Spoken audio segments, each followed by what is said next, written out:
One day, while we were living in the southeast end of town, I looked up on the hillside and saw a cloud of dust and heard the jingle of spurs. It was some of Pancho Villa's men coming. The men came right into our yard and to the barn in the back and started a campfire.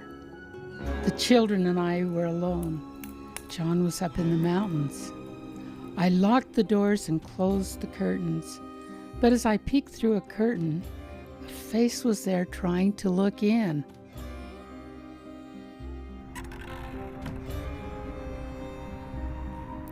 I had cooked a large pot of beans that day and was just taking bread out of the oven.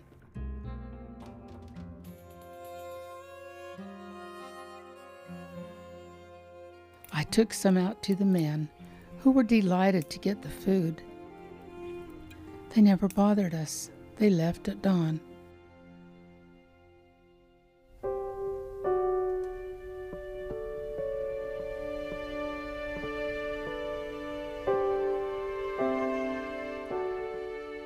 The first house I remember living in was the brick home of my grandfather Cluff. I was my mother's baby tender. I was born in Pima, Arizona, June the 7th, 1891. I was the fourth of 13 children. My father, Heber Manasseh Cluff, and my mother, Sarah Ann Weech, had lived in Pima since their childhood. I was 6.5 years old when my family left for Mexico in January 1898. We traveled by team and wagon. When we children grew tired of riding, we walked or ran along by the wagons. When we stopped for lunch, we children found a sand bed and began to play. I hid a little chain in the sand. Then we would try to find it, each time with success, until one time I told the other children I was going to hide it good. And I did all right, for the chain could not be found in spite of our efforts to recover it. After I exhausted all my power, I went away from the others and knelt in prayer to ask Father in heaven to help me find my chain. I earnestly prayed that he would help me find my prized possession. Arising, I went back to continue my search. My prayer was answered, for soon the chain was found, and I was a happy child. This was the beginning of a lifelong belief of faith, and I have had my prayers answered many times since. On March 26, 1898, the Cluff family arrived in Colonia Garcia, Mexico, a Mormon colony nestled within the Sierra Madre Mountains. When we first arrived, I thought it was the ugliest place in the world. It was dry, and the winds were a-blowin', and the crops hadn't come up yet, and I thought, well, that's a sad old place to have to live in. Father was anxious to get a home built. He bought a whole block, partly covered with timber. Father brought apple trees with him to Mexico, so as soon as possible, the land was cleared and the trees planted. 4 months later, we moved into our new house. There was no glass in the windows, but we had a good roof. I helped my father in the fields during spring planting and fall harvesting. During the summer months, I pulled and hoed weeds, choking the crops. Daddy said I was his right-hand man on the farm. I had to help cut the corn, and we would race to see who could get through the rows first. The warm, sunny days were very scarce in Garcia. Many times I waded to school in snow, mud, slush, and water up to my knees. We didn't have beautiful, comfortable schoolhouses. Our schools were frame buildings used as churches and school, and very cold. We had to sit all day with cold, wet feet. The young people always had good times dancing, having parties, and going on outings. I recall one outing in particular. I was accompanied by a fine young man who grew up just across the street from me, John Bingham by name, the only son of Brigham Heber Bingham, the carpenter. We began to see more of each other. Time came when my crowd began to marry. In March 1910, the bug bit me. As John and I had become engaged, I was counted as one of his family. They bought a beautiful white silk dress trimmed with lace for me. Father always taught us to be married in the temple, and that required means to go to Salt Lake City, which trip had to be made by train. John's father sold almost all his cattle to get means to take John and Pearl to the temple to be married. They were married the 13th of April, 1910 in the Salt Lake Temple. John's parents, Brigham and Mary, were able to attend the ceremony. Upon returning home to Garcia, John and Pearl lived in a little log cabin with many cherry trees out in front. On July 2nd, 1911, their first child, Elva, was born. When Elva was 13 months old, the people of Mexico were driven from their homes by Pancho Villa and his men. They had 24 hours to move out, taking nothing but a change of clothing. They abandoned their homes, gardens, and left most of their belongings. Pearl and John took a train to Pima, Arizona to stay with Pearl's mother.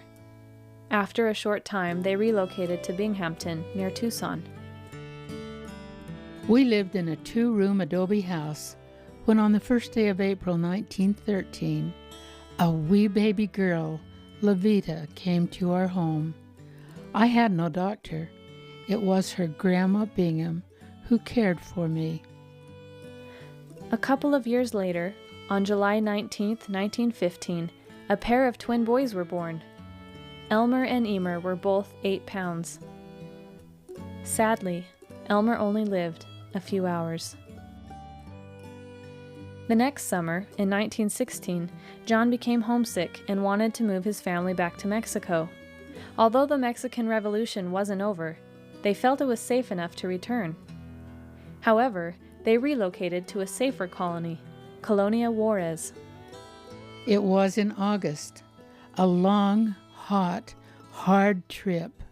Mosquitoes ate at us at night. We located at Juarez. It was still not safe for us to return to our homes in the mountains.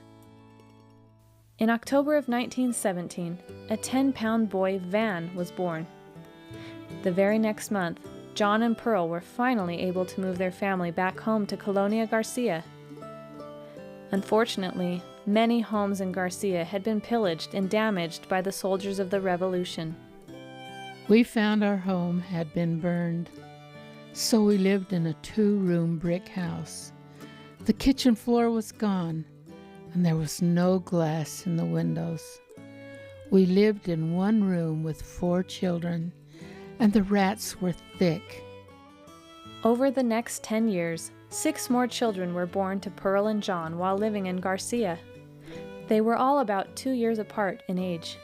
Dot, a stillborn baby girl, Garth, Zova, Ivina, Lavon, also known as Tawny, and their 10th and last child, Mary Lou, was born in 1928. In May of 1929, John and Pearl left Mexico and moved their family to Bisbee, Arizona to give their children better educations. John found work in the mines, but he didn't like it. He soon left his family and went back to Mexico. Their oldest daughter, Elva, recalled, Mother chose to stay in Bisbee, for there were better schools and living conditions there. Dad stayed away, and he let another woman talk him into marrying her. She also left her family, a husband and 4 children. My husband got up and left us there in Bisbee to starve without a penny and $30 rent due, with 9 mouths to feed, no home or support. We were penniless, alone and forsaken for another, not worthy of the steps he took to leave us. I was robbed of my happiness, and I always hope that others will find the joy that was denied me early in married life. Only 19 years with a husband, the father of my children who left us stranded and alone. I was true to my husband and went through poverty, the worst kind, but that did not take my love from him. Nothing mattered but the fact that he was untrue to me, and it was his choice to stay with me or leave, and leave he did. I married him for time and for eternity, but he made it impossible. It was 1931, and in the thick of the Great Depression. Pearl took any work she could find to provide for her family. She washed and ironed laundry for neighbors, cleaned homes and businesses, and made beds at a boarding house. Her oldest daughters, Elva and Levita, went to work in their teens, working as maids in rich homes, which helped pay their monthly rent. Mom always took care to see that we were fed and clothed, even if she had to go without at times. She would make us clothes out of flour sacks and dye them in colors. She had to bake bread every day and make 9 lunches, and she milked our cow. We lived out of town, and I had to walk to Relief Society many times alone over a hilly and lonely road at night. Wherever we go or live, we find good people who take us to and from church. When Pearl's sons, Emer, Van, and Garth, began to work, they were more well off and could even buy a 2-seated Ford to ride in to and from church. Her daughter Ivina remembers, "In Bisbee, we lived in 4 different houses. Then Mom said she was tired of being kicked out of every house, so she bought one in South Bisbee. It was good to finally have a place of our own." After living in Bisbee for 9 years, Pearl decided to move the remainder of her family to Mesa, Arizona in the summer of 1938 so that they could be closer to the Mesa Temple. That very year, Pearl was introduced to a man named Raleigh Mathena. They both had a love for genealogy and temple work and soon were married in the Mesa, Arizona Temple, November of 1938. After 9 years of marriage, Raleigh lost his job. Pearl took on the role of provider for the rest of their marriage. She worked in the Mesa Temple, cleaning, doing the laundry, and serving in the cafeteria. In 1954, Pearl wrote, I have been under great mental strain and beside myself with anxiety because I sense so strongly my responsibility as breadwinner. My husband hasn't worked since 1947 when he was laid off. Now in the sunset of my life, I want so much to keep on working till the last breath. That's the only way I can be happy. When I have a job assigned me, I take hold and shoulder the responsibility. My motto is, do or bust, do or die. After 22 years of marriage, Pearl had all she could take and was ready for a divorce from Raleigh. While I am tied down to work, Raleigh is at leisure any time to go and do as he pleases. I was working so hard to keep all the bills paid and the housework going, while he sat at home taking care of himself. I tried to hold out to the end, but find I can't. After their divorce, Pearl retired in 1962 at the age of 71. She had worked in the temple for 12 years. Pearl felt she needed to get out of the Mesa summer heat and move to someplace cooler. She decided to move to the mountains in Pine, Arizona. Soon, she bought a mobile home. Pearl made many dear friends in Pine. She was always doing something kind and thoughtful for others. She spent most of her time writing letters to family and loved ones, and making quilts for her children and grandchildren. She was a wonderful mother to us. She taught us all about the gospel and read the Book of Mormon to us as small children. Mother always bore her testimony of the truthfulness of the gospel, and that instilled it in me to this day. Mom was the most staunch, church-going person. Her every waking hour was spent doing things with church. Meetings, Relief Society events, and singing in the ward choir. She always encouraged us to do what is right. And I want to say that without a husband and father all those years, we all turned out good, decent, law-abiding, church-going people.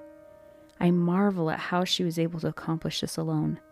She was a wonderful example to all of us. Now, in the case of me forgiving John Bingham of what he did to me and to my family, surely put me to the test. And I say to anyone who has aught against his brother, sister, or neighbor, not to allow it to go on and on for years. Settle it as soon as possible.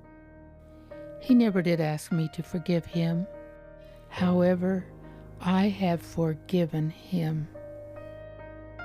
I love all my children very dearly and wish them much joy. I know the greatest joy comes through service. I have always taken pleasure in what I did for them and ask nothing in return except that they carry on in the church as I know God would have them do.